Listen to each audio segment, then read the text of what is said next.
Hey, sure. Oh, How's it no. going, man? Good. What's happening in Seattle now? What's good there?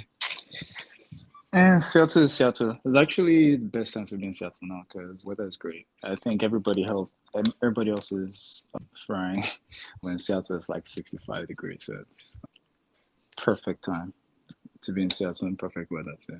Uh, I How's it know, here? I know it gets really gloomy and wet. Yeah, but that's typically in the winter and maybe in the spring, but summer is perfect. Sun is out, temperature is low enough, like 60, 70, so it's Mm. perfect, man. Yeah, I have to So enjoy it. for you, what's the great difference between where you moved from Atlanta to Seattle?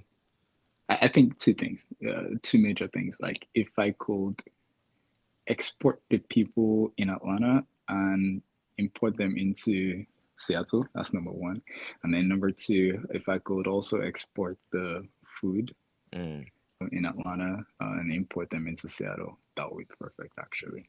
Oh yeah, one more thing, and then decrease the cost of living. Oh, okay, it's good. Of course, of Yeah. course. Atlanta is like New York and Miami minus the expense in terms of social life and cost of living. I think Miami is a lot more affordable than New York or San Francisco. I think Seattle is more expensive than Miami. If I would rank them, I'll put New York and San Francisco on the same At the same level. level. Oh, And then right below them, I'll put like a Seattle and maybe a Boston. And then right below them, I'll put like a Miami. Atlanta is like just under, but you get everything in Atlanta. Yeah, I'd say Atlanta and then certain cities in Texas, that's just perfect, man. Mm, Perfect medium of everything. It's amazing out there. nice.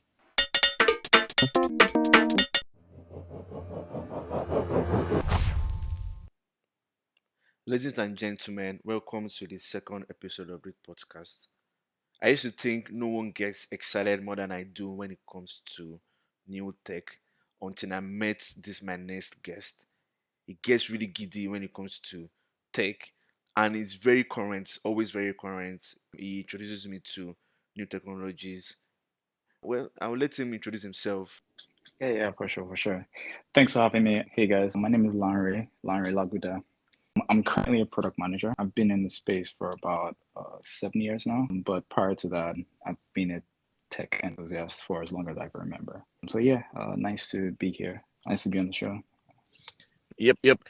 So I would like us to start from the beginning. I would like you Sure. to just give us very briefly your journey so far and what it took you to get to this point where you became a senior product manager with Amazon. Yeah, sure thing. I had a very unlikely entry into tech and into product. All that being said, like I said earlier, I've always been kind of interested in technology, kind of been an enthusiast too. So my first degree was in chemical engineering. I went to Unilag and then I came to the United States and I had a master's degree in engineering management, which kind of also had some tech in there as well. And so my professional career, quote unquote, kind of started, well, in the United States, kind of started when I joined Delta Airlines. I joined Delta Airlines as a senior business analyst out of my master's degree program. And then from there, I joined a few other companies. So I worked at First Data as well as a product owner. And then from there, I joined Focus Brands as a product manager. And then I joined T-Mobile as a product manager. And Mhm. then finally, I'm at Amazon as a senior product manager. So that's kind of been my journey so far. I know that kind of touches upon just my titles on the company, but what has it taken for me to get here? I think the biggest thing is I think for me, I'd always wanted to be a product manager when Mhm. I started out my career. And I think that was before product management became like very, very popular. And I'm going to explain my rationale to get in there. When I started working, I'd always been interested in entrepreneurship. And I think my rationale then was, okay, I'm going to work for 10 years Mhm. and then I'm going to branch out and do things on my Yep. own. And I mean, the reason why I had that thought was, I mean, as an immigrant, you're trying to figure out how you're going to get your papers and stay here. Yeah. And so I couldn't just be an entrepreneur right out the gate. And so that's why I kind of gave myself 10 Right. years. Right. Right. In the meantime, my thought was, okay, what the best thing for me to do is to kind of get all the skills Mhm. that would teach me how to be an entrepreneur while paying me. Yeah. And so that's how I stumbled on product management, because product management basically had the breadth of running a tech business, everything from marketing to sales to actual product development to QA to the whole nine yards, to legal, to everything. And so I really just wanted to learn the depth and breadth of everything it would take to launch a technology product from the business side and the technical side. And product Mm, management basically was it. yeah. And so that's how I kind of, try to plot my way towards this. In episode one, I had Ayodeji Fawode, who coincidentally was trained as a chemical engineer and made switch to tech. So I need to say this part to our listeners because we grew up in Nigeria. For those who don't know, myself and Lanre attended the same university college in Nigeria, University of Lagos. I was 1 year ahead, but we never met because it was in chemical engineering and I was in systems engineering. So I guess that was how we didn't really our path didn't cross. But we had a lot of mutual friends. There was so there were so much that we had to meet at some point. And to add to that, as it is in Nigeria, the aim then while we're growing up is to work in an oil and gas company. So a lot of people, I would say it happens right where your aim will be to go to college to study chemical engineering or petroleum and gas engineering. So it's just so funny that episode one, the person made switch from chemical engineering to tech. Episode two, we have another person who is like directly the next logical step in this creating products in tech, person being trained as a chemical engineer, but somehow finds himself in tech. So it's just crazy. I think I like the part where you said something about combining business and the technology, right? The tech, the product. Can you kind of expatiate a little bit on that? Because being an entrepreneur or being the company that you are trying to set up, we're trying to create products, you kind of find yourself trying to not master but trying to find a way around how do we balance the business end and the product end. So can you kind of give us more light into that? Yeah, sure. I like to think about product management in two specific realms. So the first thing is figuring out what to build, Mm-hmm. and then the second part is building it, right? Yeah, right. And I think a lot of the business as product management concentrate around figuring out what to build. Mm-hmm. While, all the technical knows is, concentrated in it. And in in figuring out what to build, what product to build, it's more an art than a science, as Yes. most of business is. Mm-hmm. And a lot of it kind of involves so many different things. First of all, every is created to make money, at least enough money to, continue doing what it does. You understand? And as a product manager, you have to figure out a lot of things at the same time. And it's only when, whatever you're trying to do kind of hits a lot of those dimensions, that's Mm-hmm. when, you have something on your hands. Right. And so as a product manager, you have to balance a few things like number one question, and typically where I start from is how is the business doing? Where are we right now? And where do we need to go? And you could think about that from a few different dimensions. A lot of companies think about that from a customer standpoint, is what the customers need. Mm. And in certain instances too, right, whole, what's the future of this product? And so a lot of all of those things kind of inspire ideas for what The you next should step. build, Mm-hmm. right? And what your product is. Mm-hmm. There's also the creativity edge to it, right? Mm-hmm. As as an engineer by training, I think for me, I'm a methodical thinker. I think that's probably down to my engineering Yeah. training. And for me, all of it kind of stems from what problem are we solving, right? Right. I think there is a space for ideation, things that will, aid all of that ideation just to make sure that you're solving the right problem. And Right. so for me, starting from the problem and framing the problem properly The right way. Yeah. is right, is the crux of everything, Mm. right? And so that will then also kind of guide your ideation and eventually what you decide to build. And so typically I start from the problem. So if I'm able to properly contextualize the problem Mm-hmm. and make sure that the problem is in actual fact a problem, I validate that with, people who have the problem. Mm. And then I can then back into, okay, once we properly frame the problem, how do we solve it? That And was then so that's where good. the ideation comes in. Mm. And so once you have the ideation, you think about, you get creative about ways to solve that problem. And then once you do that, then at that point you need to put a business case together.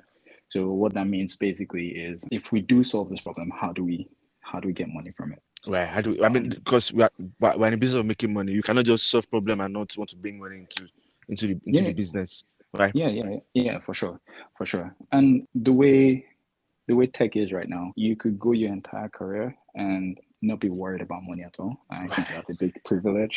Some of us But have then, that. right, and then in other scenarios, though, you don't necessarily have that luxury. But if you work at a startup Mhm. that does not have as much VC funding, you have to really actively think about how you Are you gonna um, go about get money. stuff? Or Mm. right, exactly. Or even if you work at a big company, sometimes you have financial goals, Mm-hmm. right? You understand, and so you don't have that luxury. A lot of that kind of goes into figuring out how to monetize the idea you have. The good thing about all of that too is, if you actually start from the right problem, I think more often than not, customers are going to be willing to pay a little bit extra, Hmm. you understand, in certain cases, if you solve the problem really well. And in Right. other cases too, it doesn't necessarily have to go down to dollars and cents. In certain cases, there are certain other things that aren't necessarily monetary, Monetary, you yeah. know, that also quantify value. So things like customer trust, Yes. things like retention. Retention, right. In the case of social media apps, for example, you think about daily active users. You understand? So all these things are Interactions and things stuff, that, yeah. right, exactly. All these things are things that kind of quantify the value of what you're building. Mm.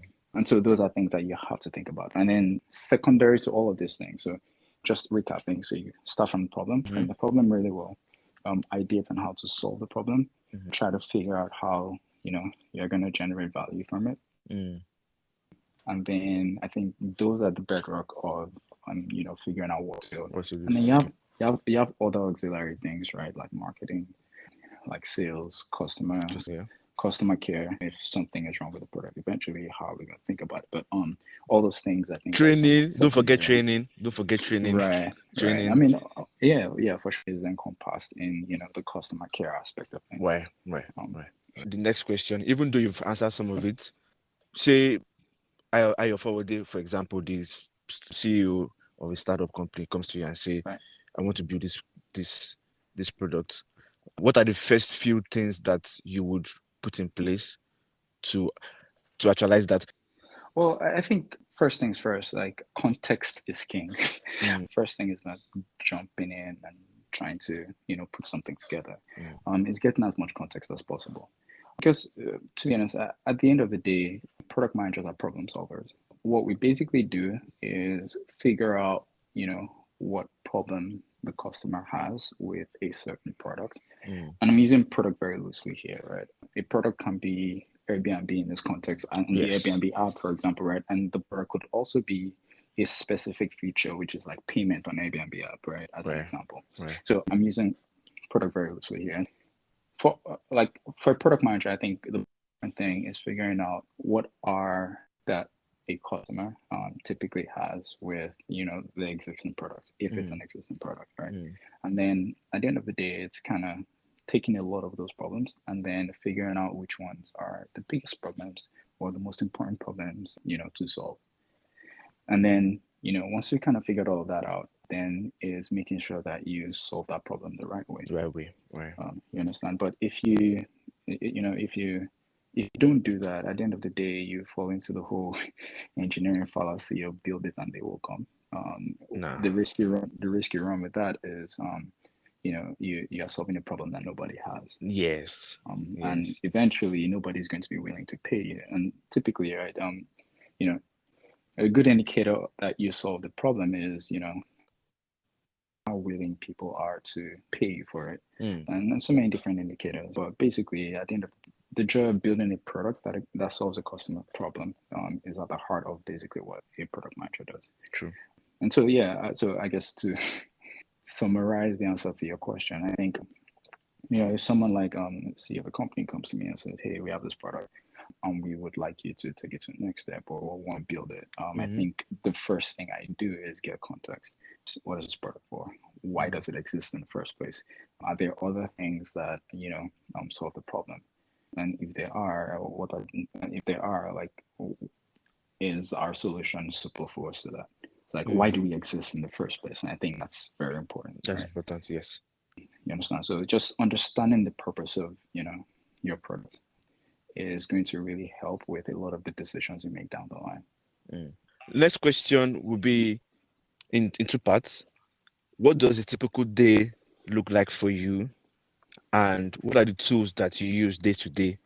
Because honestly, I think we've had this discussion many times where we've gone back and forth about a, being a product manager and a system engineer or a systems engineer, even also requirement engineers.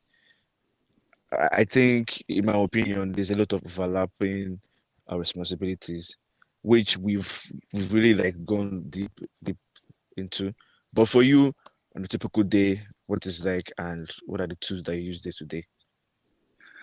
I think a product manager is very much like a Swiss Army knife. Mhm. Because at the end of the day, right, a product manager is responsible for the product through and through, right? And so what that means is you get into the employ of a company, you're responsible for delivering on the product. You have the tools that the company has, and more often than not, you don't have much more than they already have. And so, in certain situations where those tools aren't necessarily enough for you to be able to execute on what you need, you have to become that, or you have to be very creative about finding ways to make sure that that gap gets filled. Also, kind of using tools here Very loosely. um, very loosely, right? Hmm. Because tools involve processes, it involves expertise, it involves actual like software tools that you use. Given all of that context, so a product manager is so many things, right? And I think that's what sparks the discourse where Yes.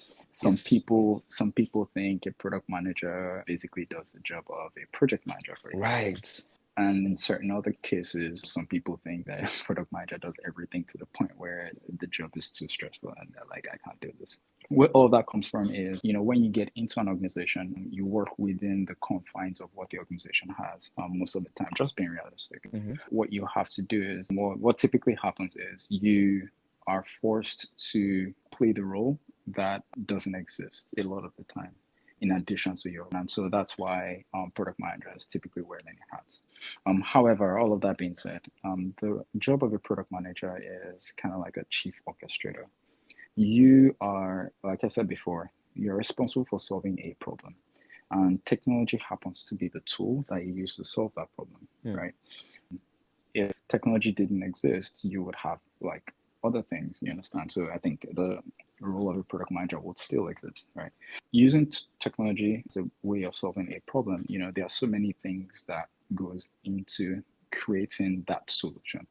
And so what the job of a product manager, right, is especially in the what to build phase, right? Oh, sorry, Hmm. in the building or execution phase, is making sure that you guide the products through and through such that it solves the problem that it is supposed to solve. There's so many different hurdles and obstacles along the way that threatens to kind of derail the solution. And in certain instances too, you have to get really creative about, how you kind of solve the problem.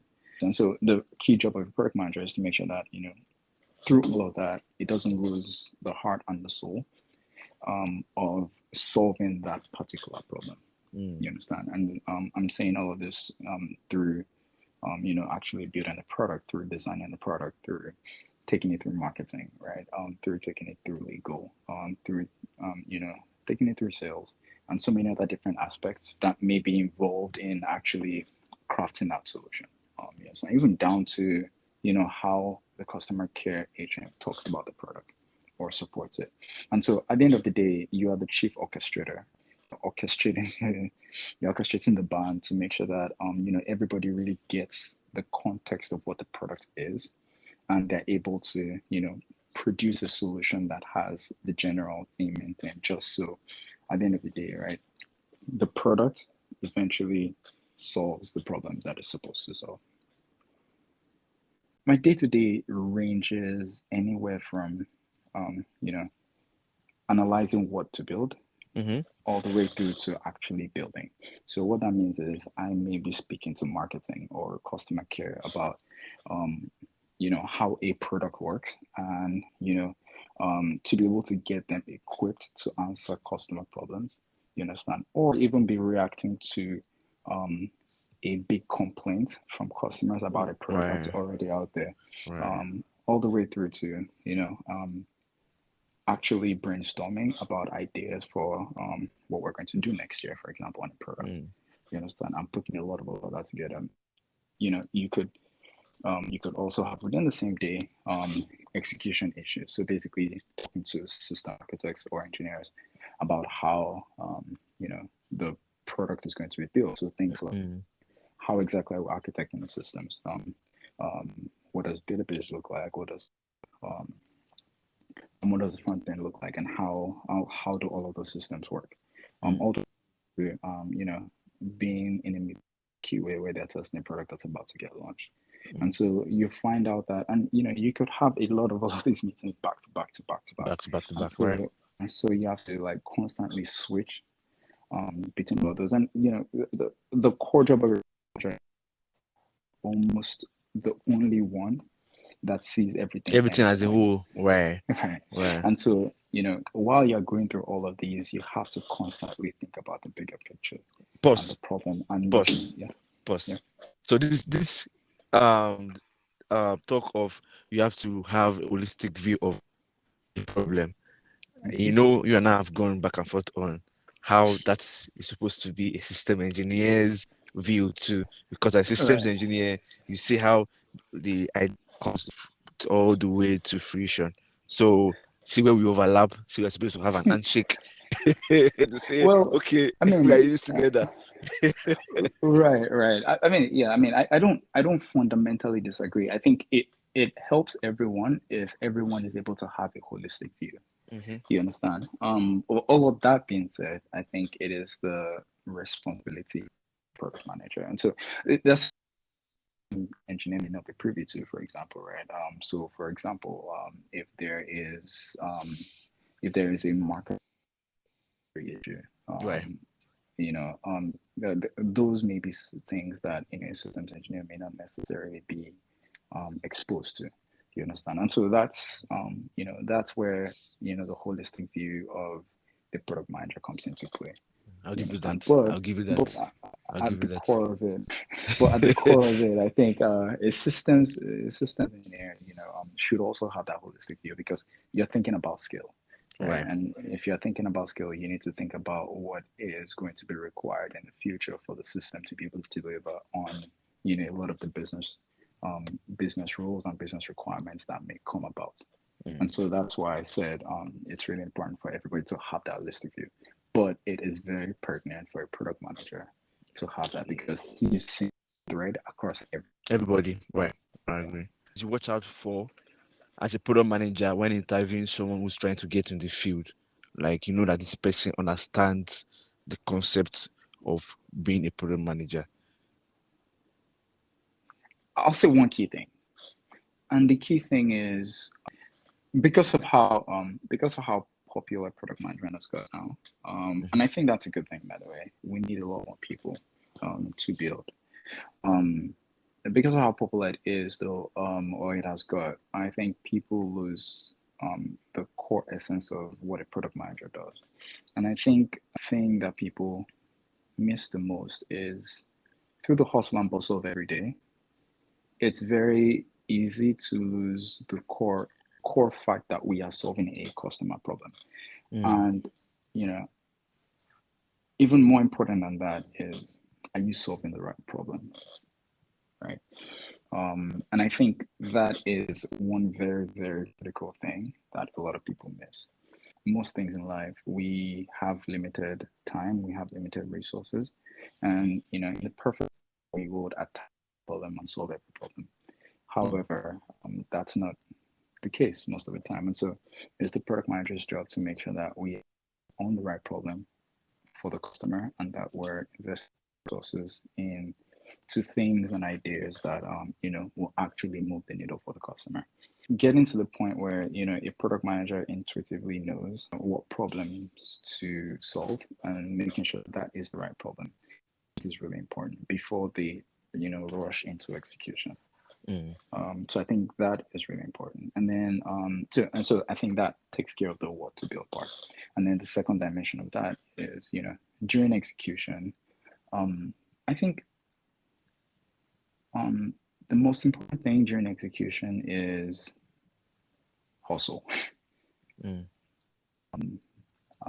Hustle, and I think leadership as well. In building something, you're working through a lot of people, right? And a lot of the time, you don't have direct authority over all these different people, and you will get obstacles every single second. And Mm. so, the important thing is trying to get creative about how you solve those problems. You understand? And doing all of that, making sure that you don't compromise on the actual solution to solving the problem that you've already identified before. Mm. You understand? And so through engineering, through QA, through legal, through marketing, you have to make sure that you get creative, but don't compromise on things you shouldn't compromise on. You understand? And I Mm. think the biggest difference between um, someone that's experienced and someone that isn't experienced is, um, you know, it is reflected in the answers that people give. Um, so, like I said before, life is not ideal. Life is not perfect, and the complexity with product management is is um, there isn't an official training model or a Right. course in school, right? That kind of Yeah. all of this, and a lot of what a lot of product managers, really good product managers out there have is we've learned a lot of these things through experience. Mm. And so, all of that being said, there are some texts out there, but my problem with a lot of these texts is they only paint ideal solutions, Mm. and every product manager that's worth anything will tell you that the whole job is not ideal. It's not and ideal. so and so and a lot of that is reflected in the answers you give. And so if I ask you a question and you give me the textbook ideal answer, it just reflects to me that you don't have real life experience. You understand? And so it's knowing what to compromise on, how to compromise on it. If I ask a product manager, or an aspiring product manager a question, for example, um, you know, and they give a textbook answer, or what will have ideal scenario. A lot of the time, I know that usually that product manager is inexperienced. I'll give an example. Um, so, for example, if I asked you, what would you do if you know you had to make a last minute decision about a product that was about to get launched tomorrow, and your cutoff time is today, and the product typically requires um, you know um, the product will typically require you to have uh, you know um, feedback from the customer about what is right and what is wrong. You understand? So you Mm-hmm. basically what I'm saying is you will probably need research to get to the ideal answer for you to be able to make that product decision. What do you do? I think that's the gap that a lot of these texts do not cover. Mm. And you will get confronted with a lot of those scenarios where you have to make a decision right now. But in text, they will tell you things like, oh yeah, you need to go out and do research for 5 months, Hmm. customer research for 5 months. Don't Nobody get me has that wrong. time. All of that is great. No, all of that is great, but in so many different real scenarios, you don't have that time. Number one. Don't Number have two, in it. some cases, you don't even have the resources. Right. You don't have the resources, right? So what do you do, right? And so those are things that you will confront every single day as a product manager. Mm. You understand? And so yeah, you have to learn the hard way about how to make those judgment calls. Mm. And that's what a lot of companies call product sense or product intuition. Mm. Because you've already had context about the product in certain cases, you are able to make the right decisions. And just one last thing on that. There's something called one-way and two-way door decisions at Amazon. Um, Basically, what that means is, you evaluate a choice based off of how easily reversible it is, right? And just bearing in mind that making a decision is better than, in certain cases, not No making any decision. decision, Right. right? And so a lot of the time, the mental model there is this decision very reversible? If it is reversible, it's called a two-way door decision, which means you can easily go out and then go back in. Mm. If you realize You made a you made mistake. an error, Yeah. right? Exactly.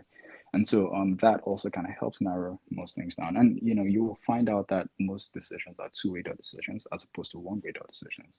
And one-way door decisions are, you make that decision, is going to be really, really difficult or impossible, to kind of like reverse it.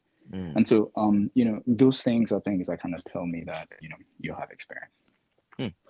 You understand? So, final question. This is a curveball. Sure. This is a very curveball, and it's easy, very easy.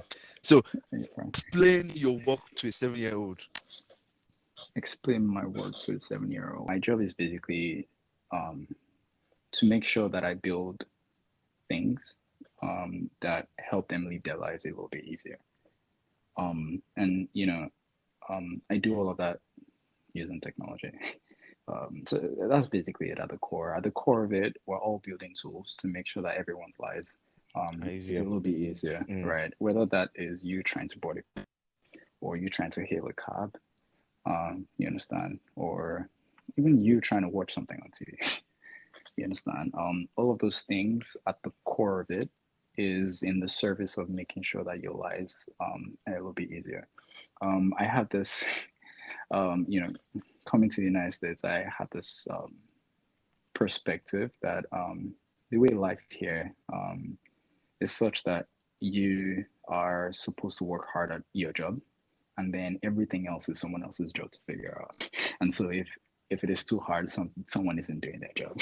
Right. um, That is true. yeah, and so yeah, and so like every part of your life outside of your job, I think that's our jobs are our contribution to society as a whole. Yeah. Right?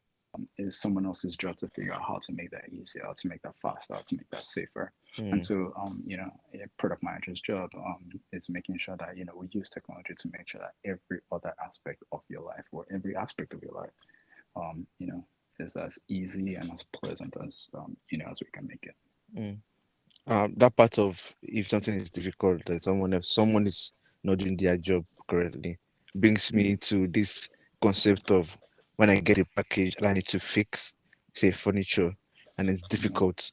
I know Right. that somewhere I'm doing something wrong somewhere because I Yeah. know a lot of work has been put into this packaging to make life easy. So, right. Precisely. Mm-hmm. Precisely. Right. And yeah, and I think that's where we all should aspire to be, right? Because if it's too hard, you're probably doing something wrong. Right. And the same goes for technology too, right? It should be easy, it should be intuitive. And I think that's the beauty of technology now. I think that's what a lot of really good technology companies have figured out, that you start with the customer and the consumer, and as much as possible, try to reduce friction as much as possible. For those customers, it's not about what you think makes the most sense. It's about what is easiest or what is most intuitive for the customer, and build a solution that meets them where they are. Mm. Well, thank you, Larry. Yeah, sure. This episode, I think we probably have to have a part two because we can talk the whole day on product Yeah, creation, product management. Even we even get to touch the difference between product management, program management, right, project management, and or right, technical program and the likes. But right. right, thank you for doing this episode with me. I think you've touched on key issues and Right. key things that anyone who wants to get into product management would find useful. Yeah, Um, of yeah, course, of course. Yeah, thanks for having me. I think especially with product management being very popular, I think um a lot of people need a lot of grounding as to, what is important. Right. And, I think historically there's been a lot of gatekeeping, dare I say. Mm-hmm. You understand? And so I think it's very important to, bridge that gap for a lot of people trying to get in. And we Mm. need, like I said, we need as many people as possible. And, you know, we need a lot of minorities as well because, whether we like it or not, the products we build are a reflection of our experiences. Right. Right. You understand, and so we also need our voice being represented in all of that as well too. So, Mm-hmm. so I think what you're doing is very important, and yeah, for sure, very happy to come back and speak Speaks specifically to to anything. yes, yes. So and I'm still expecting my ticket to Seattle because now my aim in this life in the US is I have so many friends around the US, and at some point every month of the year I would say I'm coming to your city. You're buying my tickets and you're housing me, feeding me. I'm just coming to just be a nuisance to your house. So No worries, no worries. I got you. Just bring alcohol. don't worry. I can buy a cola at the airport when I land. So That works too. and yes, your mom has a message for you. She says that when are you getting married? We need to come and eat rice. We need to come and dobale. So I'm only delivering message. I'm not saying it. The way I'm working on that. I'm working on that. All right. So what time is it there? It is 2:55 p.m. Oh, right now. okay. It's 5:55 p.m. Yeah. Well, Yeah, thank you. It's been a very nice discussion. I think this probably be the longest episode on this podcast this season because, and I think we still have more to talk about, but for sure. we just have to just cut it short so that people will not get what's it called, get tired of listening and want to just cut off. So have a good one. Thank you for your time, and say hello to my people there, my Yeah, other friends in Seattle. we'll definitely do. Thanks a lot, Sean. All right. Bye bye.